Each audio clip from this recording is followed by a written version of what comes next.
美國特朗普政府進一步推動重組教育部，宣布將特殊教育同埋校園民權等職責轉交俾其他聯邦機構處理。美國聯邦政府公布最新安排，衛生部將接管原本屬於教育部嘅特殊教育及復康服務辦公室，司法部則將負責教育部嘅民權辦公室，同時接手學生私隱保護工作，為學校提供培訓及諮詢服務。教育部長麥克馬洪表示，有關安排旨在將聯邦職責交由最適合執行嘅機構負責。根據 ABC 新聞報導，呢啲職責轉移預計將影響數以百萬計嘅學生同埋家庭，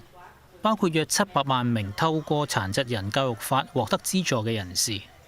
嗰個法案提供約150億美元撥款，確保殘疾兒童可獲免費及適切教育。